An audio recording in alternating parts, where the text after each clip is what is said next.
How do I sense it is very difficult to explain, but there is one particular card that comes up for me when there is infidelity, and based on the cards that are around it, I can tell whether it means infidelity or something else. That's that language piece, right?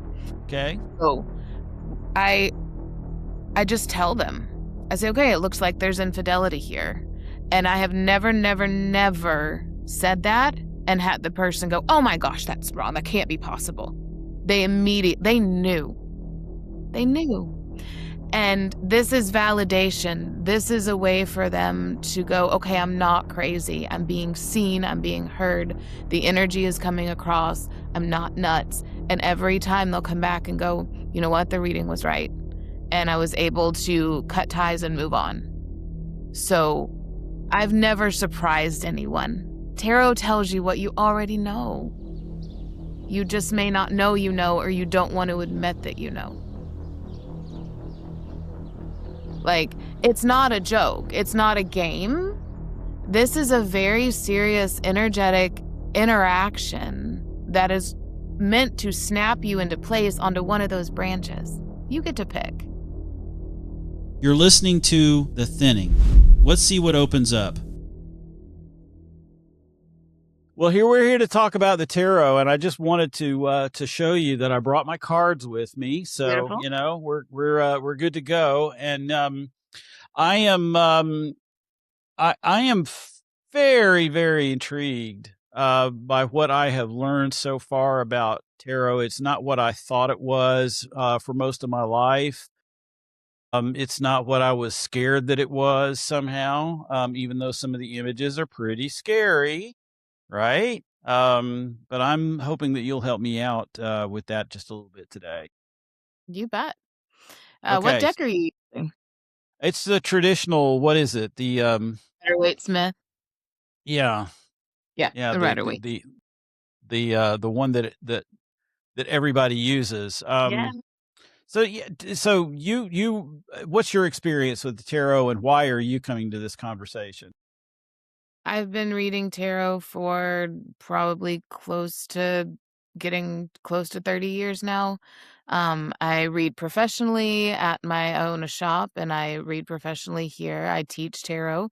I just wrapped up an in-person class. We're about to go into an online class on the 22nd. So, and I think in tarot. So it's kind of funny. My poor children have had to endure me kind of. You know, when they would come to me as teenagers, I would sit them down and go, well, you know, honey, this is really a Two of Swords moment. And they're like, oh my gosh, Mom. That's exciting. We all learn these various frameworks, and one that I'm that I think has really gotten taken a lot. It's a lot of traction in the religious in the mainline Christian church community that I'm part of, is the Enneagram. And it's like, well, you know, I'm a 2, so that means blah, blah, blah. Or, oh, well, you know, bless her heart, she's an 8. And you have to these ways of kind of communicating to each other, and these, you know, we gotta figure it out. We gotta put things in little packages. And I'm very, this, so you've been doing this for 30 years. That's great. There's been a little bit of a rising interest in tarot since COVID. Yes, this is something I've kind of understood. You have not noticed a rise. It's always been a big thing in my circles and in my shops. There's always been people. What I did see was you were talking about the Enneagram. So tarot has certain archetypal cards as well. And all during COVID, again and again and again, in everybody's readings, the Hermit would come up to the point where I would almost dismiss it, because of course we're all in that right now, right? We're all in the Hermit phase. So it was interesting to see how what was happening externally was echoing in the tarot. So if you were to speak to a person like me who has about I have about an eighth of an inch depth of experience, a lot of curiosity. What I have seen so far is pretty remarkable. But just to let you know some of my baggage, when I grew up as a young fundamentalist Christian in the South, that was, Same here. this is the occult. This is scary. This is don't tangle with that. It was understood as fortune telling, which is a no-no. And like a lot of things in my life, I have gotten older and figured out, it's not, no, no, no, no, no, no. It's not all that. It's not, but it does seem to have some kind of power, some kind of thing that I don't quite understand. So you grew up in the South as well. I saw you raise your hand. Yes. Yeah. And evangelical. Okay. And so you came to this out of what? Just flat out rebellion, or curious? No. How did you get there from your upbringing? I mean, what led So you? it's gonna sound really funny, but honestly, I'm autistic and have ADHD. So something about the autism allowed me to never be anything other than what I was. And I came in knowing things. I came in seeing things, knowing things before they happened. I had experiences, and the people, around me were saying, oh, that's demons, or that's the devil and we shouldn't talk. And I'm like, but it's not, though. I know it's not. Like, I already knew in myself. So it allowed me to not really be affected by it in the same way. And this was the late 70s, early 80s, so there was no internet. So I spent a lot of time in the bowels of the library trying to figure out words for the things I felt and saw and heard. So it was just a natural progression, an easier way for me to help other people communicate what they're really wanting to say and what they're really needing to know. And what I have kind of figured out, or so far, my experience has told me that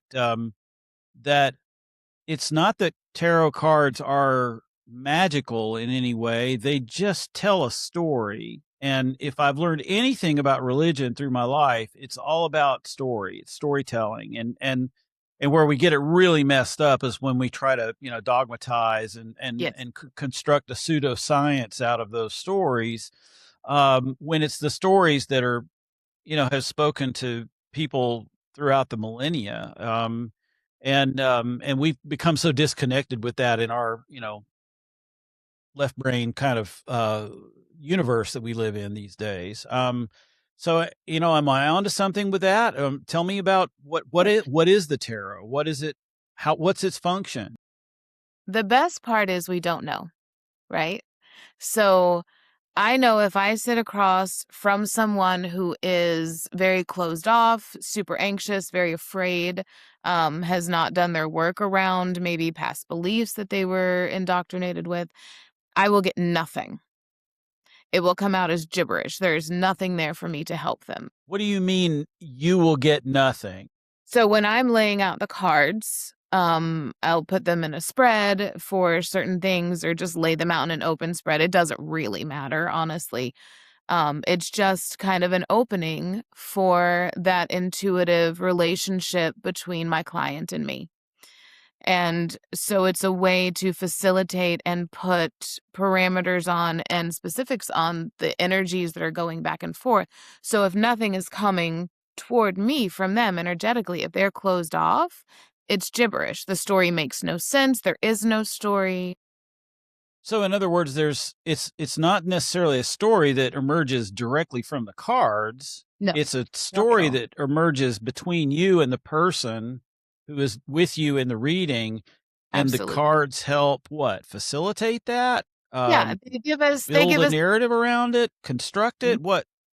Yep, they give us touchstones for it. So something that I may already be feeling off of the person that I'm reading for, when I lay out the cards, it shows me, oh, this is why you're feeling this. Here's this piece. Let's talk about this. Um, and also what I tell every single client that ever comes to see me is tarot's taking a snapshot of what the energy is right now. If you don't like what you see, go change it. This is not written in stone. So so when so I'm trying to help me out here, because I see that I've got a deck of cards here, and I've shuffled them so that some of them are upside down and some of them are right side up, and that's all part of it too. But I don't I read but riddles. actually. You don't read a good, because I don't. That's like too mind blowing for me to see stuff that's upside down and Yeah. try to Right. understand anything about it. Okay, good. Okay, that's a nice. You've already helped me. But yeah, I'm there is a view that I had that I think is maybe a little bit common among people like me who are, again, pretty literalist. And I got, these cards, I'm laying them out and they're the thing that's speaking, but Yes. it's not that. Is No. it that? It, They are showing you what you're speaking. They are showing you what you don't know how to speak. okay. And yeah. Okay. So again, Language. I'm So when I stammering right now because I okay. like this is the effect of my mind being blown and trying to really make some connections here. So, um, go for it. Tell me, you were about to say. When I teach tarot, I remind people that it's like learning French. Tarot is a language. It's not just about what does this card say, what does this card say, what does this card say. It's also about how do those cards speak to each other? What do those two cards coming in together mean? What does it mean if some other card comes in and shifts that? It changes the meaning of the first card. So it's an entire language and an art form. You wouldn't take one French class and then fly to France and expect to be fluent. So it's the same thing. It is a lifelong study of a language and an art form. So let's say you lay out, um, for example, you lay out the Page of Cups. Okay, so that is generally something new coming in, a creative venture. You're going to create something that's never been done before. Um, But if you have that with the Page of Wands, with the Empress, that means there's likely a pregnancy or a child coming in the next, my table, what I read for is 3 to 6 months. Yeah, I got So, 4 kids. They're all grown, and yeah, please don't give me that. no more children. Don't give me that news. No. Um, so they can shift and change each other. So there is like the Emperor, when the Emperor comes in, and that is a great card for you're building your own empire, right? So whatever that means for you, creating what you want to leave behind in the world. But if you have the Emperor and the Five of Swords, that means you have someone who's got some authoritarian issues going on. Like that's the authoritarian dictator kind of ruler, and maybe you need to look at where you're doing that in your life. So they shift each other, they speak to each other. So it's not as simple as you lay out the cards and they say XYZ. It is a connective art form in a language. And again, help me a little bit. What I'm thinking about, I'm a musician. I am not a good musician, but I'm definitely that's a statement about who I am and how I view the world. I've been studying music and listening to music maybe in the way that you've been doing tarot for, the same number of years. And and I remember when I first, started playing jazz, there were some parts of jazz I understood, I loved, and they spoke to me. And then when I got into music school, it was like, "Ah, I don't want to play this stuff. What is this? I don't even, I had no interest in it." And 30, 40 years later, that's my heart language. That's that you can some of these songs from that period in my life, I hear them and they send me to another place. And it is it kind of like that? The more you do it, the more you make the Yes. connections and the more you see. And so it's like a language. It's also like maybe like Renoir, who you see the first time you see one of those paintings, you're like, oh, it doesn't look, it's blurry. I don't get it. The colors are kind of flat. You learn something about the history of this painter, something about his life. You go to visit the places where he painted, and suddenly it just grows and expands out to something that makes a very, very deep connection with you. So, how am I doing? And what's beautiful is that painting never changed, right? You changed. Ah, And that's okay. how it works. The cards are the cards. They're just pieces of paper. Uh huh. But the relationship that you make with those images energetically and intuitively, the deeper you go within yourself to make those, the more you change and the more then what you're seeing changes. And they're the same cards. The cards themselves mean nothing. They're paper.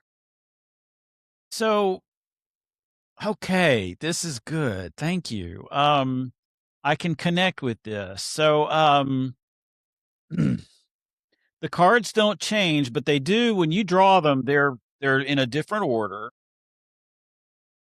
I have read in some resources that you should treat your deck with reverence, and you should put it in a nice place, and you should cleanse the bad juju from it between readings. And if that resonates with you, absolutely do that.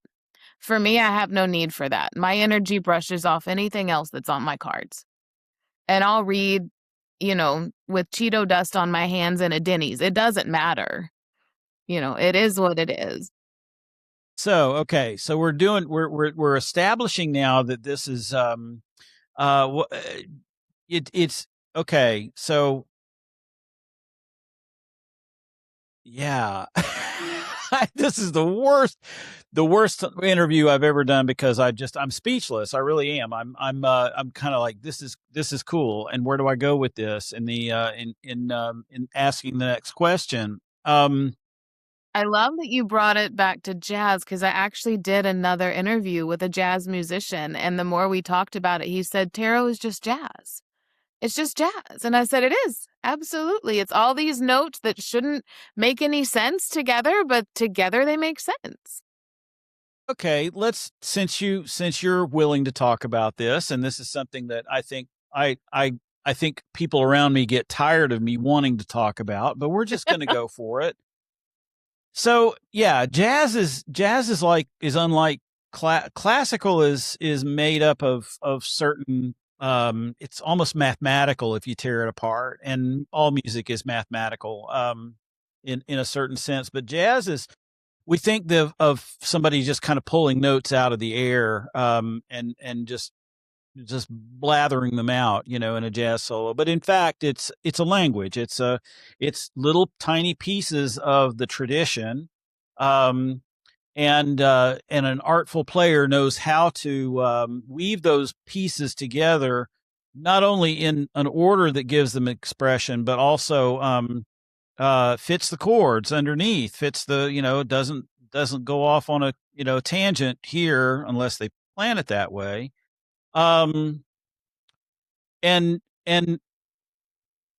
doesn't seem to be, it doesn't feel as structured, but it is highly structured, and it has to be different every time you do it, or it's not jazz. If you just say, Miles Davis never would have sat in the club and go, "Wow, man, I really knocked it out of the park tonight. I'm going to do that again tomorrow night." He never would have done that. He would have said, oh, cool, I did that. Now I have to leave that behind and go in a completely different direction, but still taking the same basic understanding to the next night. And that's the exact same thing.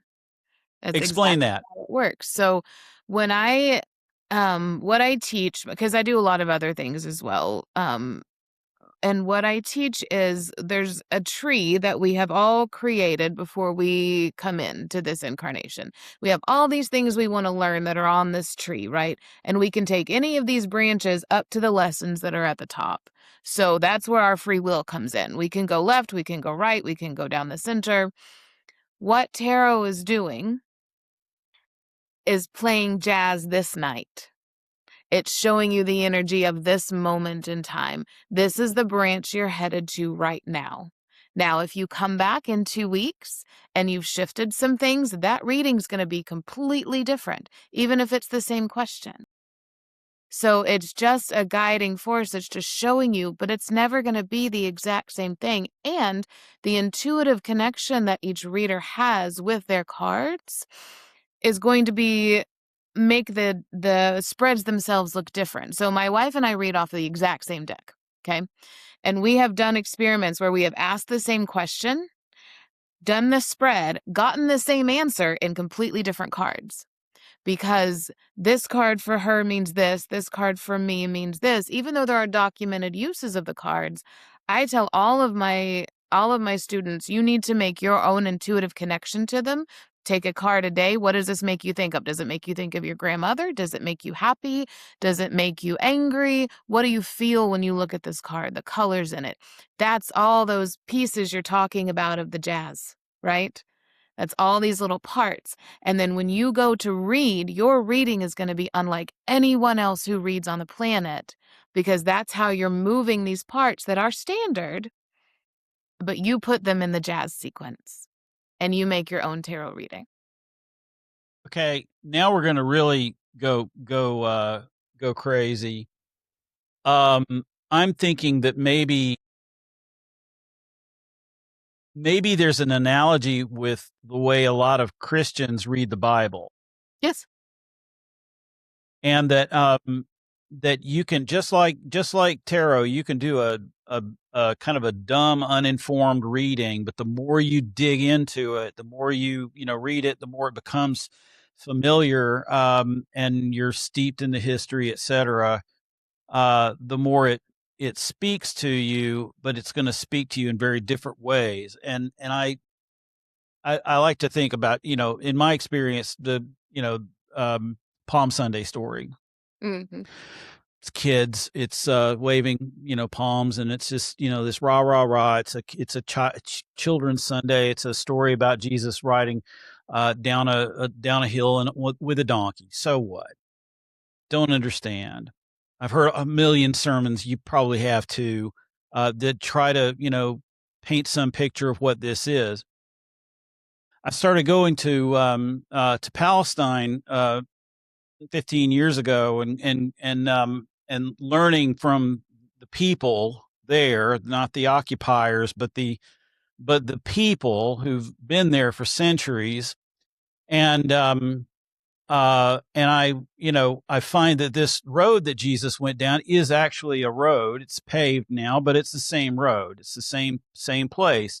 And having gone up and down that road from a hotel at the top of the mountain down to the bottom has just completely transformed my understanding, my connection to that story, because the more I know, the more I see it, the more I can kind of, put myself in that place, in that picture.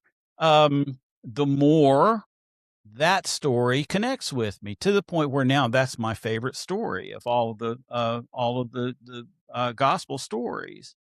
Again, narrative, not Right. not prescriptive, but Right. narrative. And every time I come to it, it's different. It says something different to me. Yeah. Same We're thing. talking about the same thing. We're Yeah. talking about just another mode of human experience. Another way of connecting to spirit. Yes. So what's spooky about this? Nothing. Why has this had such a reputation through the years, really, as this kind of thing that's, ooh, it's a little edgy, it's a little out there, nice people don't do this. Do you know any reasons why that might have happened? I do. So a well-informed people are more difficult to control. So divination makes people more informed, right? Makes people more empowered. Empowered people are also more difficult to control. So I think there's some piece of that there. There's also a piece of this was the kinds of practices that were happening before the Christianization of the pagan countries. And so anything that couldn't be wrapped up into the Christianization had to be demonized, no pun intended, and be set apart as we don't do that. And then there's honestly an aspect of it in my industry. People love to make it this big mystery and this big woo thing, and it's not. It's the most natural thing in the world. We're getting information from spirit. This is another way to do it. We're getting it through a connection, a human energetic connection between two people, and then bringing in spirit, and we're talking about things in your lives and giving you guidance based on that, and empowering you to make decisions based on what's laying down on the table. There's nothing more connective and beautiful than that. So there's nothing spooky about it unless if you want it to be spooky, great. Go make yours spooky. But it's not at its heart, right? It's not what it is. So is it okay for a person to just do their own readings? Percent. I encourage them to. My Okay. goal, everything I do in this shop, my goal is to make sure people don't need me anymore. You can do And everything. okay, so but right now I don't know jack, you know. So, but I would benefit by doing a reading with you, right? Yes, sure. And then that would help me so that when I get to the point where I'm more confident, I can, and again, as I'm understanding you, I'm going to get something at any level of my own Correct. understanding. I'm Yep. going to get something, but it's going to mean something different to me and more to me the more I practice it, just Yes. like Anything. everything. Yeah. Okay. Yeah. So If you in have other words, 3 cards, you as my reader, as my reader, you're my private I'm trying to learn bagpipes. You're my private yeah, teacher. Yes. pretty much. I like that. We're helping me settle decades of misunderstanding here in my own life. So thank you. You bet. So what will I get if I was to do a reading with you? What would that look like? Since you're in Maryland, it would be like this. And it would just be you come in with questions. If you don't have questions, we start with an open spread and I just throw 9 cards and go, okay, here's what I'm seeing right now. Which part of this do you want to dig down into? Okay, what does Uh, that mean? You throw a spread, 9 so I card. lay What do you out cards. Yeah, okay. There are the one that people have seen the most is the Celtic cross spread. Um, that's a lot of so that the Celtic cross spread is classical music, right? It's mathematical. This goes here, this goes here, this means this, this means this. And this just means an arrangement of cards that just come off the deck and you're placing them out, okay? Yes. And I shuffle the deck, but my sitter, the person I'm reading for, cuts it however they feel like. So this is how we are both touching, right? We're both having this energy. And then if I am remote, like I would be reading for you, I'm pulling in your energy to feel where I need to cut the cards, not where I would cut them. And then you lay them out in these different patterns. And for some people, it's very important that they have these strict patterns. My daughter has been reading since she was 11. She's 20 now. She is a goblin about it. She just throws them on the floor or throws them on the table, and she's on point every time. She has no spread. It's just, here's these cards, and it all makes sense to her. So if I was going to throw an open spread, it would literally be 3 cards, 3 cards, 3 cards. That's my 9 square. That's my open spread if someone doesn't come to me with a specific something to read around, question or situation. Then that gets me into their energy. I can read kind of where we're going, and I can offer them different points and things that are coming up and say, okay, what out of all of this that I've said would you like more clarity on? What would you like to dig deeper into? And at that point, we switch into situational spreads or something that has a little bit more focus about what's happening and what they can do about it. And let's say I this is all going along just great. And then you start sensing that maybe this is going this way and then the person completely shuts down. Does that ever happen? I've never had that happen. Okay. I So have in had other words, it at the beginning, okay. but not in the middle. So so it really does kind of depend upon an openness at the beginning, and you might have some blocks there, but you once you're kind of into things, it moves along Yeah. the way it will. Interesting. Absolutely. Now I've had to give really bad, you know, there are things that come up and I don't sugarcoat things on my table. So, and people that come to me for that. So there are sometimes really difficult things we have to walk through, you know. It shows a partner is cheating and that turns out to be true. It show like I don't do love readings. It's not my jam. Okay, let's talk about that. Now that's volatile. That's It is. big. Yeah. That's huge. When when you're in a reading with cards, that the cards are suggesting that that there's an affair going on. How does that register? I mean, I don't, again, I don't know if you can answer this question, but how does that register with you and with the person you're doing the reading? In other words, the card can say it, um, but it has to connect. If I'm understanding things, it has to connect in some intuitive way, right? Can you describe how does that happen? How do you sense that? How do you move through it? How do I sense it is very difficult to explain, but there is one particular card that comes up for me when there is infidelity, and based on the cards that are around it, I can tell whether it means infidelity or something else. That's that language piece, right? Okay. So I I just tell them. I say, "Okay, it looks like there's infidelity here." And I have never, never, never said that and had the person go, "Oh my gosh, that's wrong. That can't be possible." They knew. They knew. And this is validation. This is a way for them to go, "Okay, I'm not crazy. I'm being seen. I'm being heard. The energy is coming across. I'm not nuts." And every time they'll come back and go, "You know what? The reading was right." And I was able to cut ties and move on. So I've never surprised anyone. Tarot tells you what you already know. You just may not know you know, or you don't want to admit that you know. I've been in many situations in my life where I didn't wanna know. You know, that's the thing, where I knew, and the price of knowing and the price of facing the truth was so high that I couldn't do it, and, you know, and lied to myself. So what you're saying, what I hear you saying there is that tarot can be a way, or is a way for you to, you know, come to terms with your own shit and work through, you know, live through it. Yeah.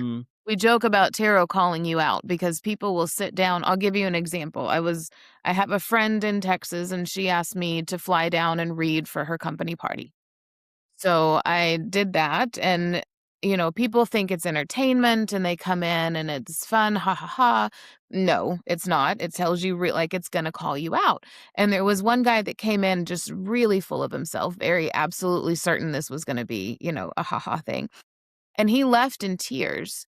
And he pulled my friend aside and said, "I'm going to go sit outside. I need to rethink my whole life." Like, it's not a joke. It's not a game. This is a very serious, energetic interaction that is meant to snap you into place onto one of those branches. You get to pick which branch, but it's meant to get your attention. You said you're neurodivergent. Um, what are your thoughts about how that affects, or how that, deepens your experience? Well, they're starting to come out with studies now that show that we have more DMT in our brains, right? The God molecule, what is in ayahuasca, and our brains naturally produce it, but autistics have more of it than most people, which is why we don't like certain textures that can't be too bright. This spoon is wrong. It's because we have the higher sensory. I think that also translates into things like intuitive abilities, into mediumship, into tarot, into all of these things that are absolutely natural and part of our makeup already. It's kind of like we are born with a little bump in the skill set. Just like I can't do math, cannot do math. Some people are amazing at it, right? That's not how my brain is wired. That's all it is. It's just a different neurotype that offers a different skill set. I have, I was never diagnosed. I guess I'm too old. I grew up in a time where you just didn't have a Me too. diagnosis for stuff, but it's very clear now that I'm somewhere on the spectrum, Mhm. and also, boy, the ADHD gets worse every day. It does, it's and I was amazing. only Yeah. diagnosed a few years ago because I grew up in the same time, like, it wasn't a thing. you know? But you see now that that kind of is almost like a superpower for you. It's why you can't do, and I hate math. I can't do math. I don't know. I passed my high school calculus class. I have no idea how. Yep. It just nothing ever made sense to me. Geometry Yep. definitely made sense, but Right. math and numbers, and it just like instantly shuts me down when I look at numbers. But but um, I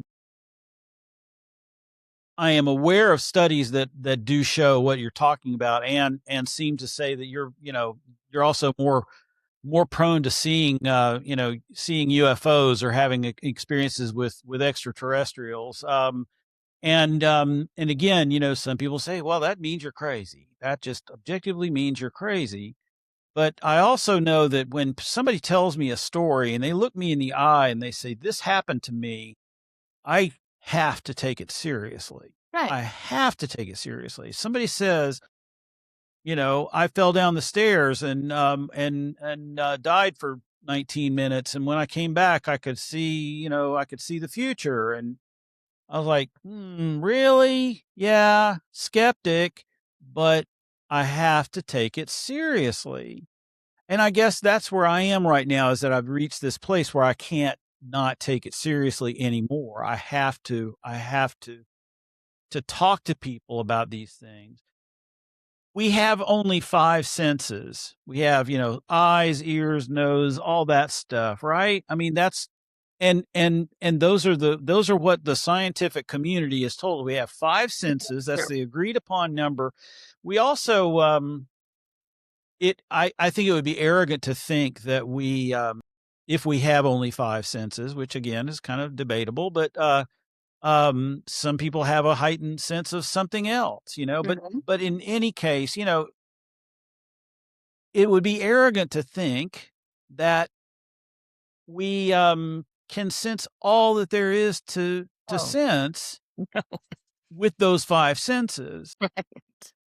And science is kind of based upon observation. Basically, there's calculations, but you got to observe it. You got to see it. And what if that science, or that math leads you to a place where um, you can't observe it?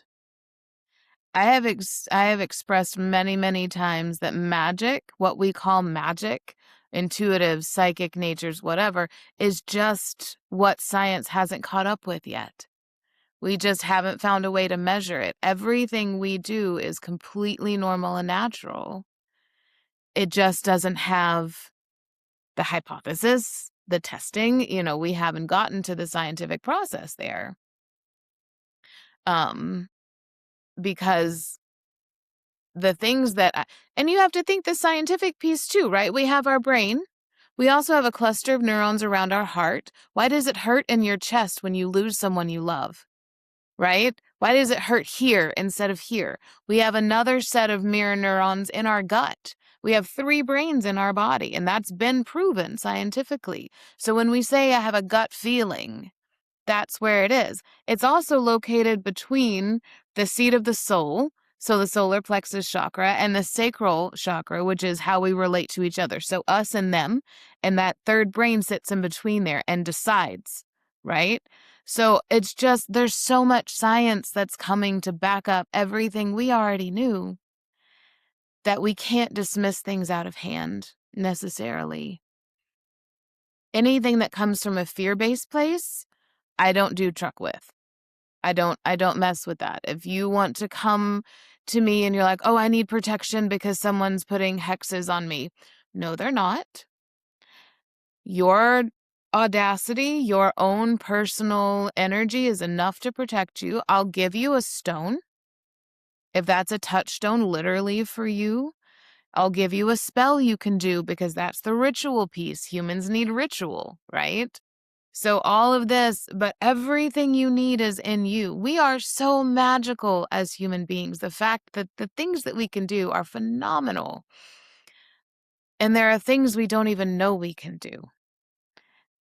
And the in-betweens, right? They've shown us that we don't see in like a movie camera sees. that our eyes are actually taking in information in slices, constant slices, and our brains are filling in the spaces in between. What else are we missing in that in between? Like, we don't even know what we don't know. So absolutely not. I don't dismiss people's lived experience, because you can't know. You can't know.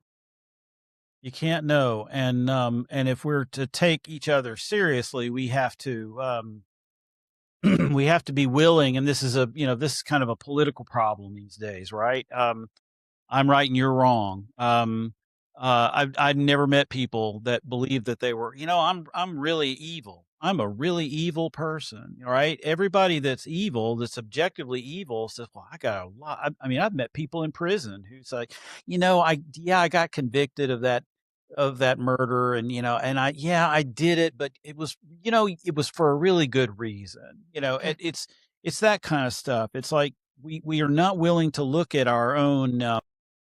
We're not willing to look at our own limitations, and therefore, if I've thought this through, and this is my lived experience, then it must be right. And it seems to me that if we're going to live on this planet together, we have to be able to say, well, I might be wrong. I might be missing something. What do you have that can bring me to a better understanding? Right. Yeah.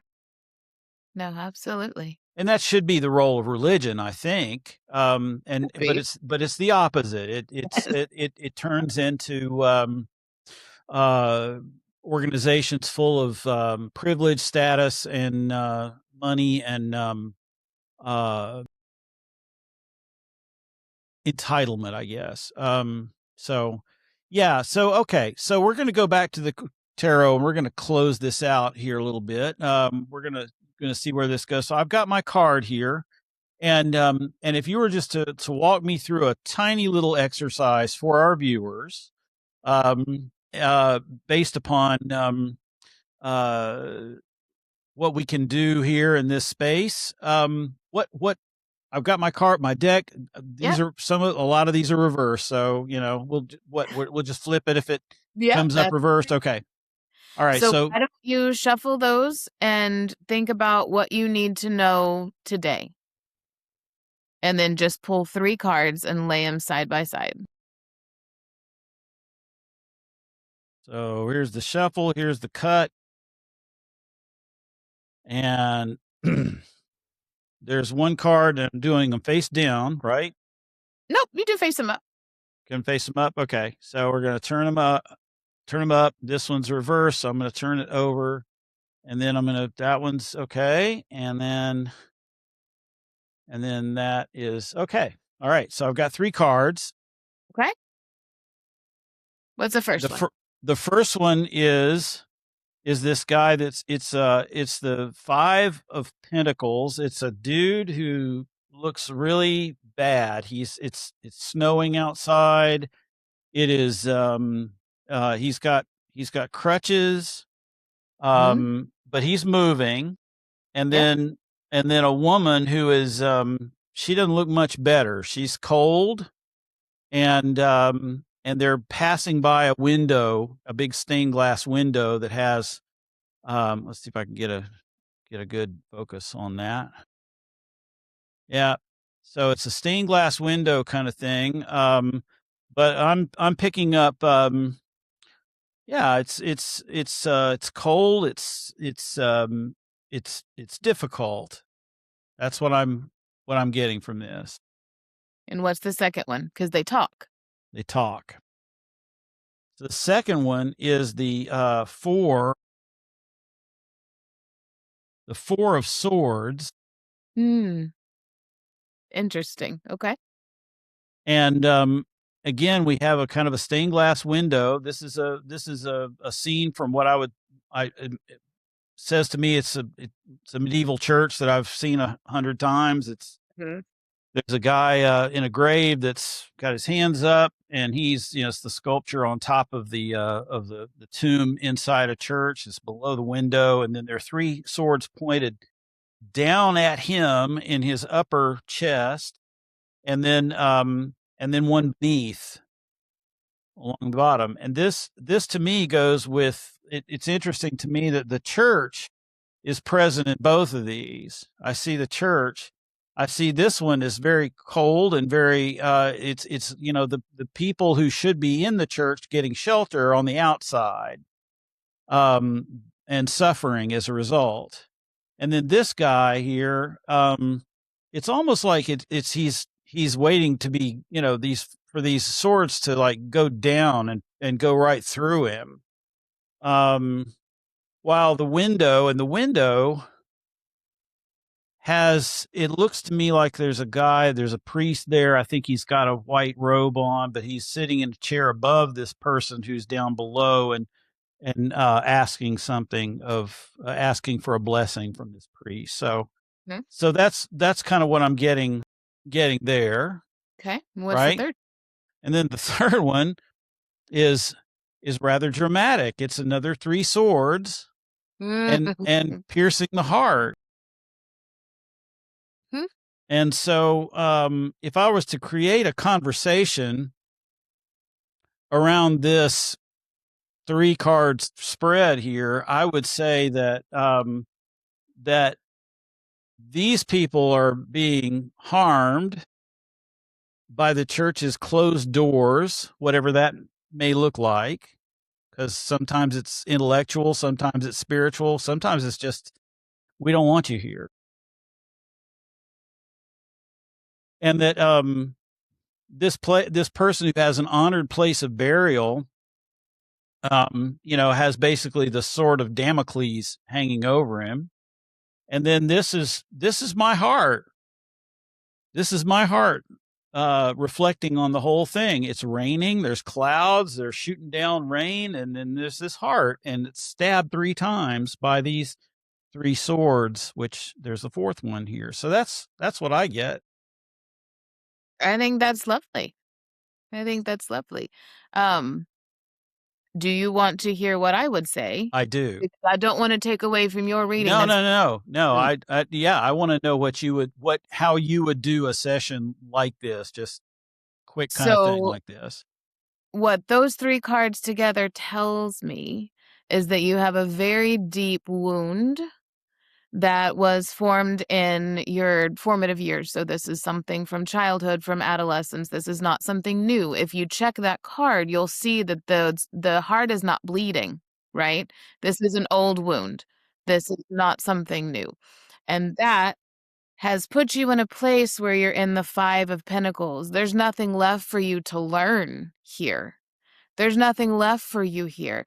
There's something else that you need to be doing besides sitting, whatever caused that wound, besides sitting in that space. But right now you're being asked to rest. And the 4 of Swords is a very specific kind of rest. It is resting because if you don't, you're not going to be able to handle what comes next. So I would venture to say there's something that you're pushing and trying to keep doing, and you know you should stop, and you know you should let it go. And the tarot is telling you, do it. Step into that rest period because something bigger is coming and you need to have rest to be able to do that. Okay.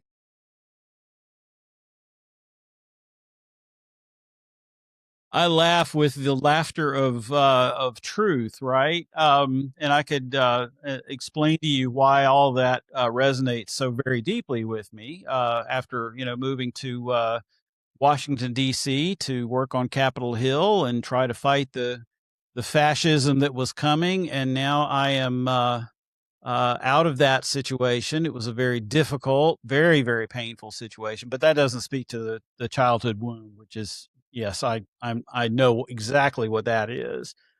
Um, and, um, and yeah, I'm out here on the Eastern Shore where life is lovely and peaceful and people are wonderful. And yet, I moved right across the street from the chairman of the House Freedom Caucus, um, and didn't know it before I Talk about came here. Lion's Den. And Yeah. that's a little, so it's nice to know I can rest for a while, but Right. I've known for a long time. Yeah, the big thing is coming. So, Yeah. phew, dang it, Yeah. dang it, dang it, Jenny, no, please. I know.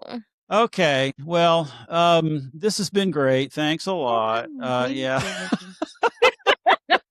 I'm going to play this back for my wife and she'll go, "Oh, yeah, okay." Yeah. So, yeah. Tell us how we get in touch with you. How do we find you out there? So I have a website. It's hearthmagicshop.com, and it's magic with a CK, to differentiate it from stage magic, rabbit out of a hat kind of thing. So hearthmagicshop.com, and it has everything on there. There's free classes, there's ways to contact me, all my social media, everything is right there in that website. Well, we didn't, just as a disclaimer, we didn't chat beforehand. We didn't meet. No, We don't no, know each other. This was not some kind of thing that was just prearranged. no. But I can tell you folks, that's, yeah, I mean, the cards, I'm still learning the language of the cards, but with an experienced, reader, damn, Jesus. Wow. Okay. Yeah, Jeni, thank you so much. This has you're been so great. Really welcome. Thank appreciate it. you. Yeah. Yeah. Yeah, And we'll probably connect again in okay, another format. Yeah. it's great.